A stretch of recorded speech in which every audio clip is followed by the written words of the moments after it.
इस मॉर्चरी के बाहर अगर आप देखें तो ये जो आप लकड़ी के डिब्बे देख रहे हैं ना, ये इन डिब्बे को मैं गिनता हूँ ज़रा। अभी 4 ये हैं, 3 7, 4 और पड़े हैं, 11, 11 और 4 15, 15 और 4 19, 19 डिब्बे यहाँ पर ये पड़े हैं। ये डिब्बे कोरोना के जो लोग जिनकी मृत्यु होती है उनको इनमें डाल के भेजा जाता है। इन डिब्बों की कमी गवर्नमेंट मेडिकल कॉलेज में बिल्कुल नहीं पड़ेगी, क्योंकि ये जो लकड़ी के डिब्बे हैं ये ढेरों यहाँ पर लाए जा रहे हैं। डिब्बे लाओ, लाशें ले जाओ, लेकिन मरीजों को बचाना कैसे है उसके ऊपर कोई भी ध्यान नहीं दे रहा। हाँ, इन बक्सों के ऊपर खूब ध्यान दिया जा रहा है। ये बक्सों की कमी यहाँ नहीं होनी चाहिए। ये बक्से यहाँ पर खूब मिलने चाहिए, जिसमें जिन लोगों की डेड बॉडी है फटाफट ले जाओ। हाँ, बचाएगा कोई नहीं। कल रात को एक मरीज़ तड़प तड़प के उसने जान दे दी। ये तो मैं एक मरीज़ की बात कर रहा हूँ जो मेरे साथ फ़ोन पे रात के 3 बजे तक थे। उनके जो अटेंडेंट थे वो फ़ोन के ऊपर रो रहे थे कि वेंटिलेटर नहीं है और मेरी माता जी की मृत्यु हो जाएगी अगर वेंटिलेटर नहीं मिला। और आज सुबह पता चला उनकी मृत्यु हो गई। उनको भी मिला ये लकड़ी का डिब्बा। यहाँ पे शर्म आनी चाहिए ऐसी एडमिनिस्ट्रेशन को। ये इतनी बड़ी बिल्डिंगें बना दी सिर्फ इन लकड़ी के डिब्बों के लिए। आज यहाँ का जो मेडिकल एडमिनिस्ट्रेशन है वो टोटली फेल हो चुका है, कोलैप्स हो चुका है। सीनियर डॉक्टर्स नहीं आ रहे हैं। सारा बर्डन जो है पीजी रजिस्ट्रार्स के ऊपर डाल दिया गया है। कल अटल डुल्लू जी एक लेटर निकालते हैं कि ये जहाँ पर जो मृत्यु का आंकड़ा बढ़ रहा है इसको लेकर यहाँ पर सीनियर डॉक्टर्स डेली आएँ। इसका मतलब ये है कि पहले डॉक्टर्स नहीं आ रहे थे और अटल डुल्लू जी भी चैन की नींद सोए हुए थे और उनको कोई पता नहीं चल रहा था कि यहाँ पर डॉक्टर नहीं आ रहे हैं, लोगों की मृत्यु हो रही है। मैं लेफ्टिनेंट गवर्नर साहब से कहूँगा, मेडिकल और हेल्थ डिपार्टमेंट में अथॉरिटी पे जितने लोग बैठे हैं इन सबको सस्पेंड किया जाए, नई भर्तियाँ की जाए यहाँ पर, ताकि लोगों को बचाया जा सके। क्यों अभी तक अटल डुल्लू जी हॉस्पिटल नहीं आए? क्यों भटनागर जी अभी तक हॉस्पिटल नहीं आए? क्यों नहीं आए अभी तक? मेडिकल कॉलेज के प्रिंसिपल क्यों नहीं जाते वो वार्ड्स के अंदर ये देखने के लिए कि सीनियर डॉक्टर्स राउंड पे हैं या नहीं हैं? किस चीज़ की तनख्वाह ले रहे हैं एचओडीज? मैं तो कहता हूँ इन सब की तनख्वाहें काट के रजिस्ट्रार्स और पीजीज को तनख्वाह देनी चाहिए, इनके हिस्से की भी तनख्वाह। आज भी देखें 25 के करीब ये डिब्बे यहाँ पर पड़े हैं। दुख हो रहा है, इतना दुख हो रहा है। रोज़ाना के रोज़ाना इतने लोगों की मृत्यु हो जाती है और इनको कोई फ़र्क ही नहीं पड़ रहा। 50 लोगों के घरों से 50 लाशें गई हैं। अटल डुल्लू जी थोड़ा तो देख लीजिए हॉस्पिटल में हो क्या रहा है। भटनागर जी देखिए हॉस्पिटल में हो क्या रहा है। लेफ्टिनेंट गवर्नर जी आपने ये जो बाबू बैठाए हुए हैं इनको देखें, ये बाबू क्या कर रहे हैं। लेकिन नहीं, डेथ रेट बढ़ता जा रहा है, डिब्बे बढ़ते जा रहे हैं, वेंटिलेटर इनसे चल नहीं रहे। जो प्राइम मिनिस्टर ने भेजे इन्होंने ख़राब कर दिए। अपने एजेंटों को खड़ा कर देते हैं रोज़ दिहाड़ी, अपने एजेंटों को के साथ जो है बातें करके, क्योंकि उन एजेंटों ने करवाने होंगे अपने रिश्तेदारों के इलाज यहाँ पर सिफारिशों पे, हमने नहीं करवाने। एक बारी दुख तक नहीं प्रकट किया होगा इन लोगों ने उन परिवारों के साथ जाके जिन लोगों के घर वालों ने अपना घर के लोग खोए हैं। SP Smart School announces registrations for new admissions for class 11th and 12th. Admission open till availability of seats. Visit www.spsmartschools.com. नमस्कार। सबसे पहले तो जितने भी लोगों की अभी तक कोरोना से मृत्यु हुई है उन सभी की आत्मा की शांति के लिए मैं प्रार्थना करता हूं और उन सभी के लिए ओम शांति। अब ये मृत्यु क्या मृत्यु हो रही है या फिर जानबूझ के लोगों को मारा जा रहा है, यही सवाल मैं बड़े दिन से खड़ा कर रहा हूँ। और मैं एक बार फिर से ये सवाल लेकर जम्मू के गवर्नमेंट मेडिकल कॉलेज की मॉर्चरी के बाहर खड़ा हूँ।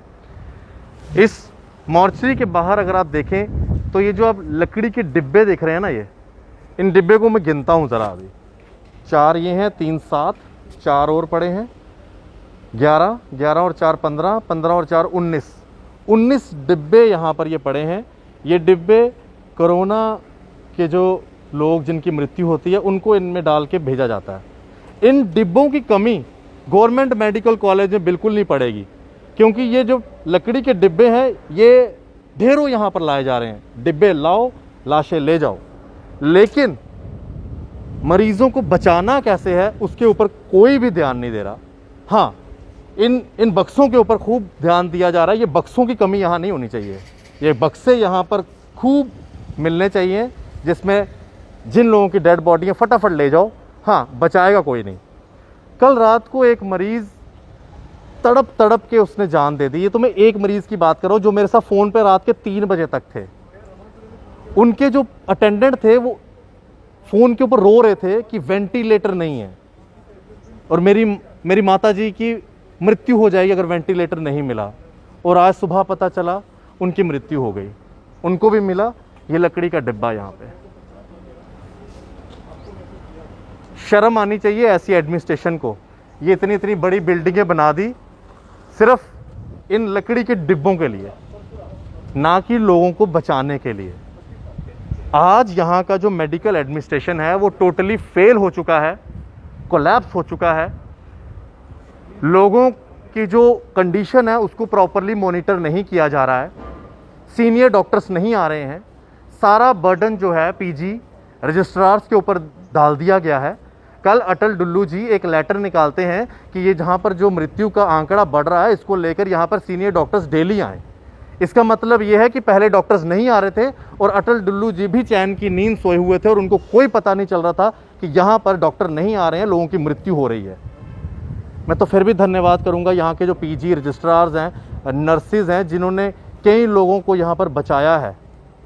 हालांकि वो भी क्या करें, कहाँ से वेंटिलेटर लाएं, कहाँ से ऑक्सीजन बेड्स लाएं, कहाँ से बाईपैप मशीनें लाएं। शर्म आनी चाहिए ऐसी एडमिनिस्ट्रेशन को, जिनके सामने सामने इतने लोग इन बक्सों में डाल के भेजे जाते हैं और ये एडमिनिस्ट्रेशन रिस्पॉन्सिबल है। मैं लेफ्टिनेंट गवर्नर साहब से कहूँगा, मेडिकल और हेल्थ डिपार्टमेंट में अथॉरिटी पे जितने लोग बैठे हैं इन सबको सस्पेंड किया जाए, नई भर्तियाँ की जाए यहाँ पर, ताकि लोगों को बचाया जा सके। क्योंकि ये लोग सिर्फ और सिर्फ इन लकड़ी के डिब्बों के ऊपर काम कर रहे हैं ताकि ये डिब्बे यहाँ पर कम ना हो और लोगों की जितनी हो सकती हैं डेथ्स यहाँ पर हों। बचाने का काम कोई नहीं कर रहा है। क्यों? एक दिन में जम्मू प्रोविंस के अंदर जो सिर्फ 10 डिस्ट्रिक्ट हैं, जम्मू प्रोविंस के 10 डिस्ट्रिक्ट, और यहाँ पर 50 से ज़्यादा लोगों की मृत्यु हो जाती है। यानी कि एक डिस्ट्रिक्ट में एवरेज लेके चले यहाँ 5 लोगों की मृत्यु हुई। किस तरह से इतनी मृत्यु हो रही है? क्यों अभी तक अटल डुल्लू जी हॉस्पिटल नहीं आए? क्यों भटनागर जी अभी तक हॉस्पिटल नहीं आए? क्यों नहीं आए अभी तक? मॉरल ग्राउंड के ऊपर इन सब को जो है रिज़ाइन करना चाहिए। कहाँ है मेडिकल कॉलेज की प्रिंसिपल? क्यों नहीं जाते वो वार्ड्स के अंदर ये देखने के लिए कि सीनियर डॉक्टर्स राउंड पे हैं या नहीं हैं? कल एक व्हाट्सएप चैट थी डॉक्टर्स की, उसके अंदर एक डॉक्टर ने भी ये बोला मेरे फादर इन लॉ हॉस्पिटल के अंदर भर्ती हैं और उन्हें कोई सीनियर डॉक्टर देखने नहीं आ रहा। ये एक डॉक्टर के शब्द थे व्हाट्सएप चैट के अंदर। फिर सभी डॉक्टर्स ने ये बात बोली कि अगर कोई प्रिंसिपल या हायर अथॉरिटीज़ इस व्हाट्सएप ग्रुप को देख रहे हैं तो इस चीज़ को इंश्योर किया जाए कि सीनियर्स डॉक्टर आएँ। किस चीज़ की तनख्वाह ले रहे हैं एचओडीज़? मैं तो कहता हूँ इन सब की तनख्वाहें काट के रजिस्ट्रार्स और पीजीज़ को तनख्वाह देनी चाहिए, इनके हिस्से की भी तनख्वाह। आज भी देखें 25 के करीब ये डिब्बे यहाँ पर पड़े हैं। दुख हो रहा है, इतना दुख हो रहा है। रोज़ाना के रोज़ाना इतने लोगों की मृत्यु हो जाती है और इनको कोई फ़र्क ही नहीं पड़ रहा। 50 लोगों के घरों से 50 लाशें गई हैं। अटल डुल्लू जी थोड़ा तो देख लीजिए हॉस्पिटल में हो क्या रहा है। भटनागर जी देखिए हॉस्पिटल में हो क्या रहा है। लेफ्टिनेंट गवर्नर जी आपने ये जो बाबू बैठाए हुए हैं इनको देखें, ये बाबू क्या कर रहे हैं। आप तक रिपोर्ट नहीं सही पहुंचा रहे हैं। लगातार लोगों की मृत्यु हो रही है। दुख होता है जब हॉस्पिटल में आके ये लकड़ी के डिब्बे देखने को मिलते हैं। होना तो ऐसा चाहिए कि ये लकड़ी के डिब्बे यहाँ पर ना हो। ये नहीं होंगे, इसका मतलब है कि यहाँ पर डेथ रेट बहुत कम है।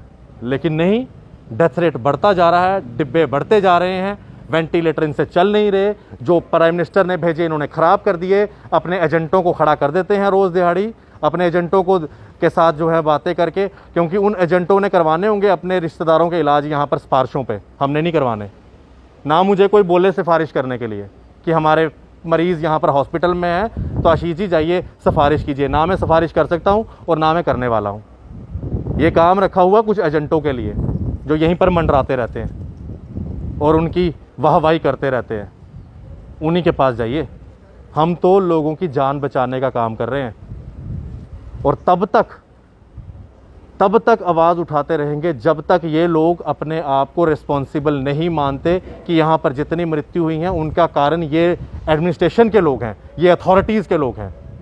यहाँ पर पीजीज और रजिस्ट्रार्स के ऊपर सारा का सारा ठिकरा फोड़ते हैं। खुद सीनियर डॉक्टर्स कहाँ हैं? क्यों अटल डुल्लू जी ने कल लेटर निकाली 300-400 एक हफ्ते में लोग मर जाने के बाद कि सीनियर डॉक्टर्स आए? पहले सोए हुए थे ये लोग। बड़ी शर्म की बात है। गवर्नर साहब, अगर आप ये वीडियो देख रहे हैं ना, तो कम से कम इनके ऊपर संज्ञान लें और इन सब को इनकी नौकरियों से हटाकर नई टीम्स को यहाँ पर लाएं ताकि यहाँ पर लोगों की जानें बच सके। रोज़ के रोज़ 30 से 50 का आंकड़ा आ रहा है लोगों की मृत्यु का। आज भी आप देख लीजिए जिस तरह से लकड़ी के डिब्बे पड़े हैं, तो ऐसा लगता नहीं है कि आज भी आंकड़ा कम होगा। बड़ा दुख हो रहा है कि हम 50-50 लोगों को एक दिन में खो रहे हैं और hospital administration, medical and health authorities को कोई फ़र्क ही नहीं पड़ रहा। एक बारी दुख तक नहीं प्रकट किया होगा इन लोगों ने उन परिवारों के साथ जाके जिन लोगों के घर वालों ने अपना अपना घर के लोग खोए हैं। शर्म आनी चाहिए इन लोगों को। आशीष कोहली की स्पेशल रिपोर्ट हॉस्पिटल से।